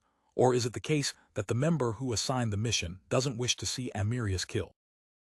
To him, this admiral is still of use, so he's unwilling to give up on him, even if Amirius might be involved in something disadvantageous towards him. Then his true identity seems to be confined to certain circles. Klein made a bold assumption, but with no way of verifying it, he could only temporarily put the matter aside and throw it to the back of his mind. It has nothing to do with me since it's the Twilight Hermit Order who's warning Admiral Amirius. As long as I don't involve myself with anything for the next few days, I should be able to last until the mission is completed. Everything else that develops afterward has nothing to do with me. With my present status, I'm still far from investigating the Twilight Hermit Order. I don't even have the right to probe deeper. Klein kept to his beliefs and turned his sights to his tarot club. Hey, I just discovered a problem. Other secret organizations have their own aims and values at their core, while mixing in the aid that members provide each other. As for our tarot club, it's more impressive. There are only missions given to each other, without any aims or values. No, there are aims and values among some of the members. For example, my dear Moon believes that this is an organization born to save the world. The fool Klein gave a self-deprecating laugh before exiting the dreamscape. He rubbed away the fake eyes and moved his real eyes back to their original position in a very fluid motion when he suddenly paused. That wasn't a simple dream infiltration. Klein frowned slightly as he recalled what had happened. That was because the power had first attempted to pull him into a deep slumber. Back then I had already fallen asleep, so why would he do so? Captain once said that a nightmare can directly see a dream, so it's impossible to commit such a mistake. Therefore, the visitor hadn't used the beyonder powers of a nightmare, but something else. He located me via the spirit world. Or after he knew my location, he used the sea of collective subconscious, as described by Ma'am Dolly, to directly influence my beyonder power. Yes, I'm more inclined to the second reason. That's the only thing that can explain why I couldn't escape my dream despite having regained lucidity. It's recorded in Emperor Rosel's diary that during his participation in the suspected Twilight Hermit Order, his entry into the gathering was based on a realistic dreamscape that encompassed the entire continent. A realistic dreamscape. Klein nodded and chuckled silently with a sigh. Admiral Amirius definitely didn't expect the Twilight Hermit Order's warning. It's only because he hired me. If it were anyone else, the stand-in would have already been exposed. That ninth law charm was well worth it. City of Silver, inside the spire, in the room belonging to Chief Colin Iliad. Derek Berg, who had been summoned, saw the grizzled, scarred demon hunter once again as he felt uneasy. After he finished his greetings, Colin sized him up and asked, "You've advanced?" "Yes, I'm already a Sequence 7 Solar High Priest." Derek had long registered his advancement, so there was no need to hide the matter. Colin's light blue eyes, which had seen the vicissitudes of time, moved away as he casually asked, "Do you have the subsequent potion formula?" The past Derek would have directly answered, "No," but the present him was used to thinking over it before answering. If I say no, my subsequent advancement with the lack of experience to support it will definitely make me suspicious. But if I were to answer yes, Chief might ask me to use it to exchange for items so as to nurture more sun pathway beyond. This will no doubt prove that I'm lying. As Derek's mind raced, he answered sincerely, "No." From his point of view, experience could be forged. Colin nodded, as if nothing was out of the ordinary. "In about 2 months, we'll arrange an exploration mission for you. The team will secure the route and ruins we found with the help of Jack before we make a second clearing. Hope you will receive greater rewards then."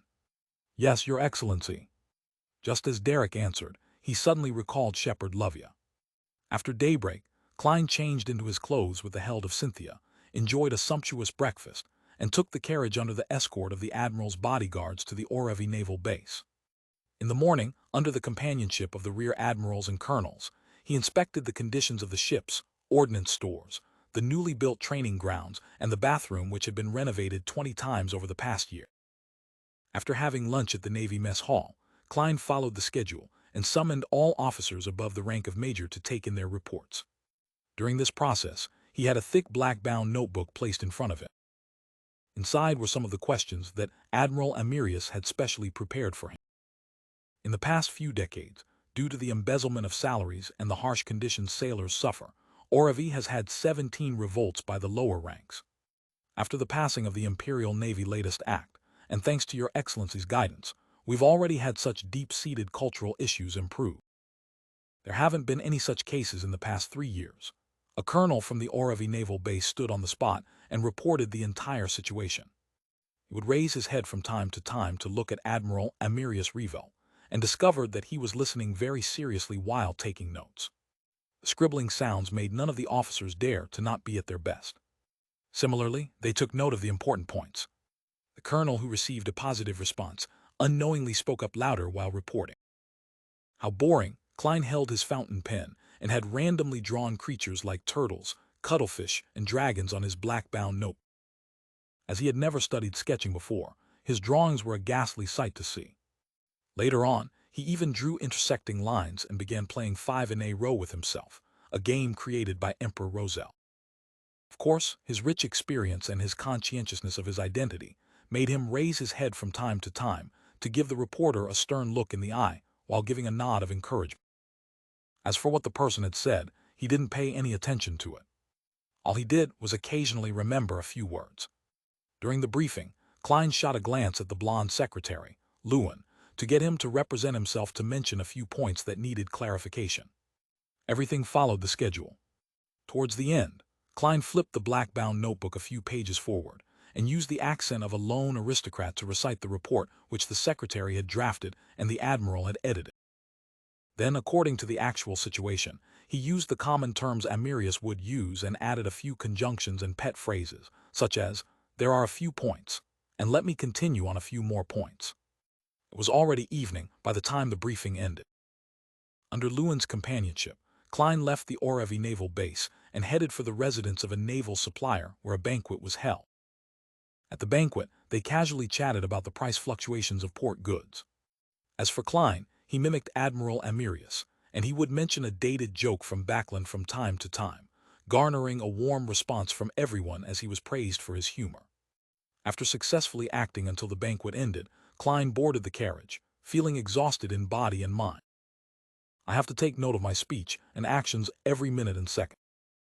Engaging in true acting for a day is more tiring than battling a pirate admiral, Klein silently sighed, as he closed his eyes halfway without a change in expression. He knew that the most difficult stage of the day wasn't over. He still had to deal with Cynthia. Inside the villa, Cynthia learned from the attendant who had gone out to make inquiries that Admiral Amirius was about to return. She quietly returned to her bedroom, took out the tiny black rhinoceros horn pendant, and used a metallic plate to scratch off tiny bits of powder, mixing it into the hot water inside a white porcelain teacup. After repeating the honorific name of the mother tree of desire 7 times, she waited nearly a minute before lifting the teacup in hope, cleanly downing it. Looking at the lights emanating out from the villa in the darkness, Klein spent several seconds mentally preparing himself before alighting the carriage. He followed the 3-layered staircase and came to the door, where the admiral's bodyguards and servants were lined up at the sides, before stepping in. Seeing Cynthia wearing conservative home clothes due to the existence of others, Klein silently heaved a sigh of relief as he maintained his stoic expression and slowly walked over. Cynthia's smile became more and more brilliant as she shifted the strands of her hair to the back of her ear, revealing her fair and slender neck. Her neckline didn't have any marks left behind by a necklace. Seeing Secretary Lewin and the Admiral's bodyguards head for their own rooms or moving outside the building to take up their patrolling positions, Klein pulled Cynthia into an embrace and said in a deep voice, "There's no need to prepare any hot water. Give me a quiet room. I need to spend the night alone." See, Cynthia used her eyes to express her puzzlement and blankness. Klein surveyed his surroundings and softly said, "Something unexpected happened. I need to enter an extremely quiet state to recover." As he spoke, he raised his right hand to pull at his collar, revealing a patch of faint-colored fleshy granule. His problematic physical condition with an abnormal reaction was an excuse Admiral Amirius had prepared for the tramp stand-in, so as to avoid Cynthia's attempts of intimacy without exposing a problem. To make it more convincing, Klein used his faceless powers to provide evidence. Cynthia turned agape as she nearly screamed. Thankfully, she covered her mouth in time and held it in. The moment Cynthia recovered from her shock, she immediately asked nervously, her concern and emotions evident, "Are you fine? Do you need to see a doctor?" "No, this is the price needed for powerful strength. I'll recover given 2 to 3 days of solitude." Klein had already found the excuse needed for the future. "Okay." Cynthia hurriedly helped Klein up to the 2nd floor and led him into the quietest room. As for the master bedroom, She had already lit some scented candles and scattered some faint-smelling extract, so she didn't offer him some. Seeing the door close, Klein slowly exhaled. He changed out of his admiral's uniform and lied down in satisfaction. Not far away in the master bedroom, the worried and disappointed Cynthia was soaking herself in hot water before sleeping. She looked at the ceiling with an unfocused gaze, as she couldn't help but recall the exhortations of her parents from a few days ago. They wanted her to charm Admiral Amirius and hopefully be impregnated with his child. This way, their family would be able to take on more businesses with the Central Sanya Sea's naval fleet. Admiral seems to have many matters hidden in his heart, so much that something abnormal has happened to his body. Cynthia's thoughts wandered as they slowly dispersed. Without her realizing it, she had fallen asleep. During this period, she found her digestive system turning warm as her body felt a little hot. In her dream, she seemed to see a pitch-black sky which was dotted with resplendent stars. One of them seemed to notice her gaze, as it produced a brighter glow. The next morning, the invigorated Klein enjoyed a sumptuous breakfast, which was nothing spectacular to speak of. Once again, he was surrounded by the Admiral's bodyguards as he arrived at the Orevi naval base, and was placed in the most luxurious and spacious office. According to Admiral Amirius's habits, he would spend some alone time every 2 or 3 days to study and master his Beyonder powers to a deeper extent and produce more effective techniques. Therefore, Klein spent most of the day without being disturbed, with him only needing to handle some simple work.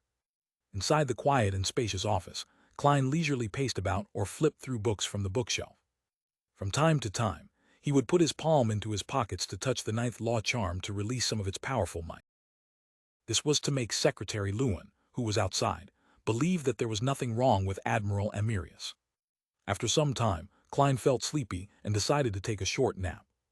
At this moment, he heard knocking at the door. "There's something important," Klein frowned.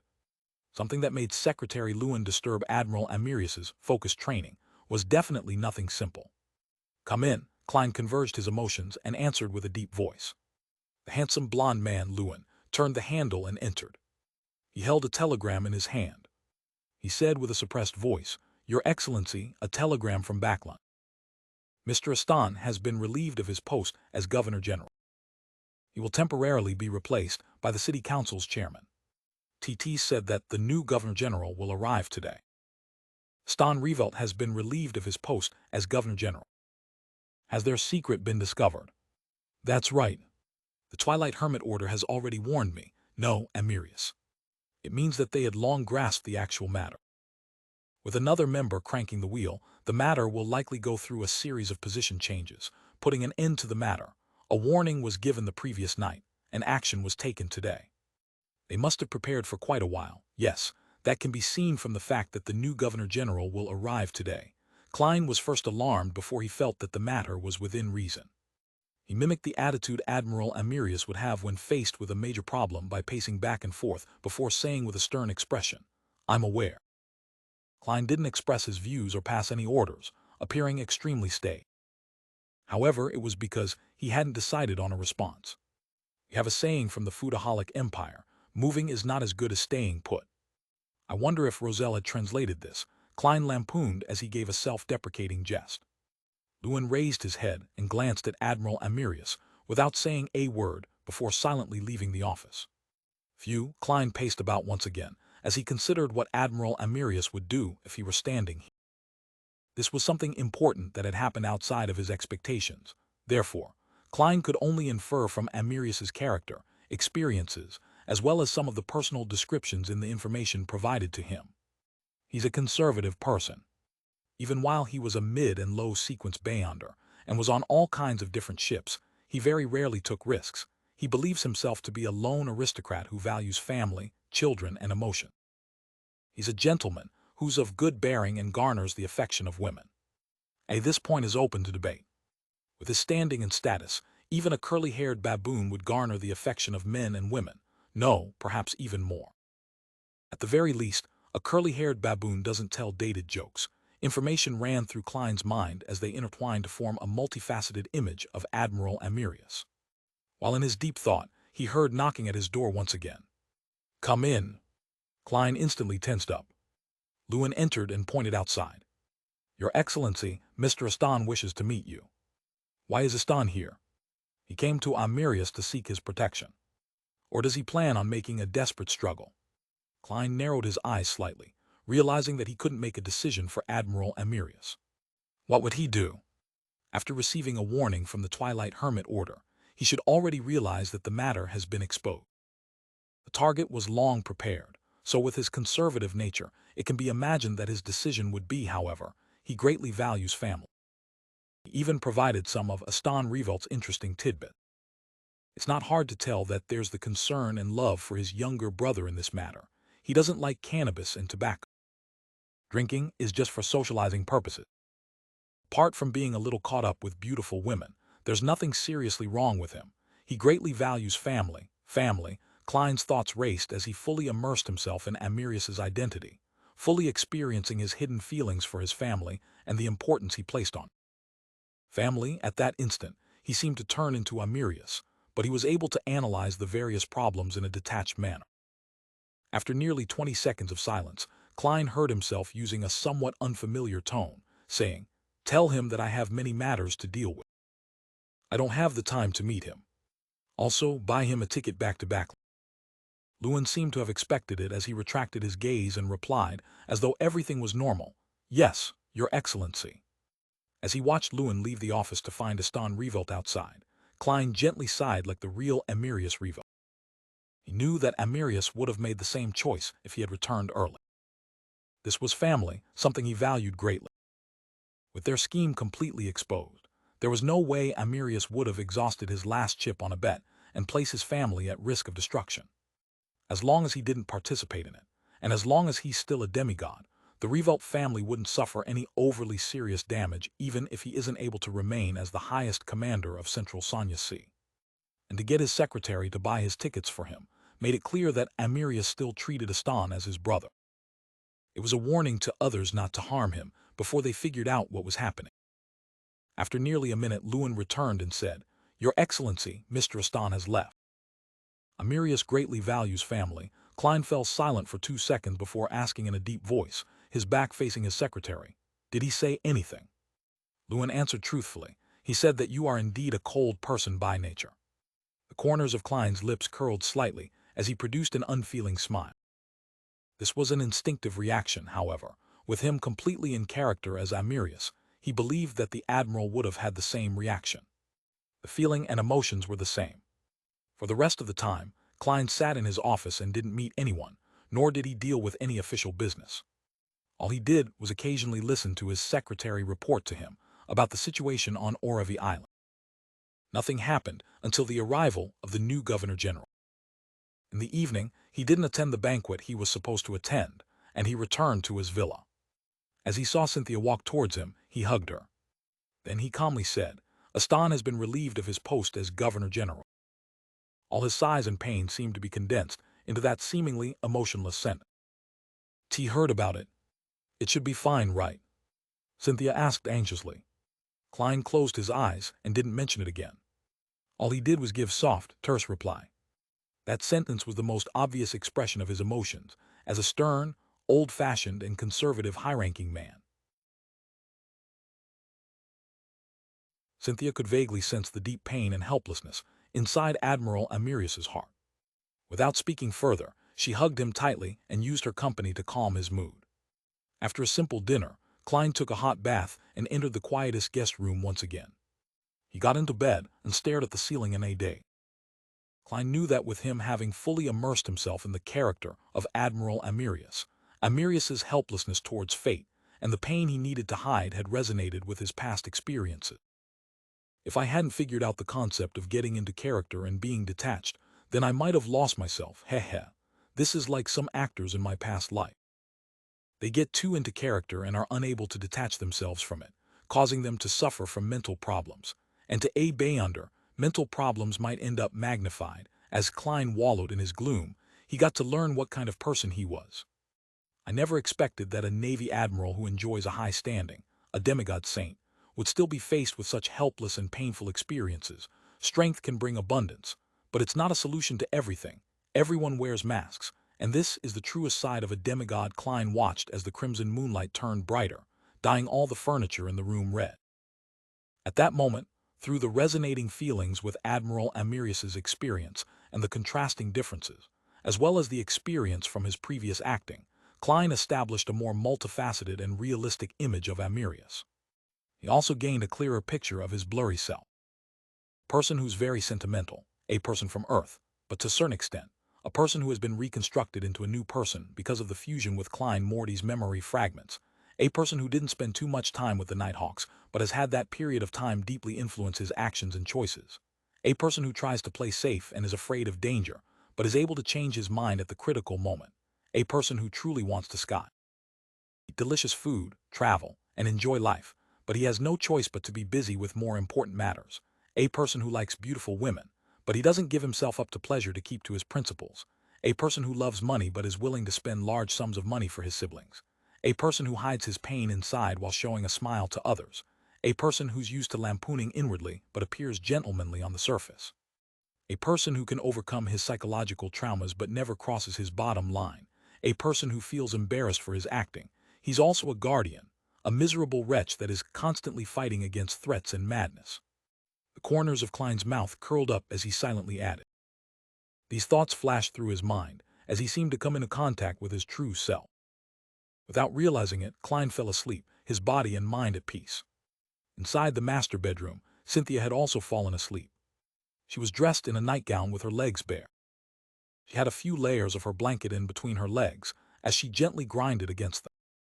Her hands subconsciously scratched her skin, forming red streaks across them as tiny bumps were produced. In her dream, she saw the illusory and surreal sea of stars, as well as that bright star that emitted its light at her. Her vision was pulled closer to it as she could slowly discern the star. Klein suddenly awoke from his dream, as he still had an indescribable scene, still seemingly burned into his eye. Why did I have such a dream? He frowned as he turned his head in disbelief. Just now, not only had he dreamed of Cynthia, who was dressed in a silk nightgown, but he also had a sexual relationship with her. He even dreamed of the naked body of demoness of pleasure Sharon, the exquisite doll, like Miss Sharon, Miss Justice whose looks were relatively blurry, Trissy Cheek, Tracy, and all the beautiful women he had met before. Then he gave himself up to pleasure as he engaged in a myriad of positions. To most Beyonders and ordinary people, this might have been a normal response from suppressing his body when recently faced with temptation. But as a seer, a dream had a very special meaning. Klein quickly observed his body and realized he was still erect, semen flooding out from his penis and causing stains everywhere. This isn't a seer's dream revelation, but the result of an external influence. There's an enemy. Klein was alarmed as he quickly made up his mind. At the same time, he cautiously got out of bed and quickly changed into his admiral uniform. This way, he had the ninth law charm and creeping hunger on him, equipping him with potent self-preservation powers. As he wasn't clear of the present situation, Klein didn't attempt to head above the gray fog. He continued viewing himself as Amirius. With a staid expression, Klein carefully walked to the door and reached out his hand to grab the handle. At that instant, he seemed to finally find the connection with the real world as he heard the chaos and din outside the door. There were clear chewing sounds, debaucherous moaning, angry roaring, and sharp urging. What exactly happened? Everything was normal just moments ago. Klein gulped a mouthful of saliva as he used cogitation to maintain the necessary calm. He had been using spirit vision to observe the situation outside the villa every day and had not discovered any problem. Where are the Admiral's bodyguards? Where's Secretary Lewin? Klein found the entire ordeal strange and terrifying the more he considered the situation before him. He touched the ninth law charm with one hand and made the deep domineering aura emanate, repressing the unease that was wafting through the air. Exerting strength in his left hand, Klein twisted the handle and opened the door. Before he took a step forward, he saw a red-vested attendant sitting opposite him. The attendant had many cooked and raw food placed in front of him. There was steak, mutton, dragonbone fish, and Oravi lobster. At this moment, the attendant picked up a huge fish that seemed to have just stopped struggling, raised his head, and smiled at Klein with a turbid look. Admiral, I have always envied your food. His stomach was different from before. It was bloated as though he was 7 or 8 months pregnant. Just as he said that, the attendant raised his arms and bit into the raw dragonbone fish, forcefully ripping out a piece of thick flesh. Fresh red blood dribbled from the corners of his mouth as his chewing sound sent a chill down Klein's back. The attendant hurriedly gulped as he swallowed the food in his mouth. His bloated stomach trembled as though he would blow up at any moment. This is the instinctive reaction to restrict one's appetite. Klein observed the attendant carefully, and for some reason he recalled the tramp stand-in who had died of a sudden illness due to gorging. He didn't spend too much time thinking or making attempts to rescue the attendant who was ravenously consuming the food. This was because he knew that nothing would be effective unless he resolved the matter at its roots. Klein moved his feet and followed his spiritual intuition's guidance, carefully walking towards the master bedroom. At the door there were two maidservants. One of them was sitting on the other as she bent her back, strangling the other by the neck. Wearing a beaming smile, she shook the maidservant beneath her as she hurriedly urged her, quickly praise me. Quickly praise me. She desires acknowledgement. Klein frowned and took a few steps closer, grabbing onto the collar of the maidservant at the very top. He threw the maidservant to the other side of the wall, slamming her to the wall with a force strong enough to make anyone faint. However, this didn't prevent the maidservant from getting to her feet. The maidservant at the bottom kept yawning without opening her eyes. Even though her neck was being wrangled, she appeared as though she hadn't had enough sleep. Such a scene, Klein instantly had the urge to escape and seek help from the church or military. However, the strongest person on Orevi Island was none other than Admiral Amirius. And I'm Amirius at the moment, however. Once the situation turns for the worse, I should flee when the time calls for it. I shouldn't act at the cost of my life. Klein pushed open the ajar master bedroom door, his scalp tingling with numbness. The first thing he heard behind the door was pleasurable moaning that gave itself up to one's primal instincts. Following that, a smell that made his heart race and sent blood gushing to his nether regions inundated his olfactory senses. In addition, there was an eclectic mix of all sorts of bodily fluid. A scene of indulging pleasure couldn't help but surface in Klein's mind right on the heels of that. Klein saw the blonde secretary, Lewin. He stood by the door, looking inside with an overlooking and cold manner. His arrogance was extremely real. Upon sensing someone enter, he turned his head and discovered it was Admiral Amirius. His expression and gaze didn't change, as though he was looking at an ordinary, unimportant person. This secretary is usually very reverent, but he's actually such a prideful person.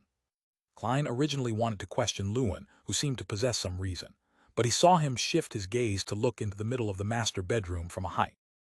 He only looks normal. Klein traced Lewin's gaze and discovered a fair body that was 3 meters tall in the middle of the master bedroom. It had brownish-green lumps growing on its surface that resembled tree warts. Some parts were cracked open, revealing organs that resembled flowers. It had the bodyguards and the male attendants gathered around it as they either stood or knelt, prostrating or floating as they mated with those organs, letting out deep grunting sounds. The other bodyguards and maidservants of varying numbers were scattered across the carpet, enjoying each other's bodies to their heart's content. In addition, tree warts and flowers grew from the tall, fair body, as well as brown branches that extended out as they participated in every promiscuous act of pleasure with the people present. What kind of monster is this? Klein had his knowledge of mysticism overturned once again. He lowered his left palm and prepared for battle. At this moment, the terrifying body which towered 3 meters tall turned a head over. It was a female. She had blonde hair and blue eyes. She had a high nose bridge and plump lips. She was none other than the beautiful Cynthia, with hints of her youthfulness. As the tree branches danced while the flowers opened, Cynthia looked down at Klein with flushed cheeks as she said with hints of embarrassment, "Admiral, I want to have a child with you."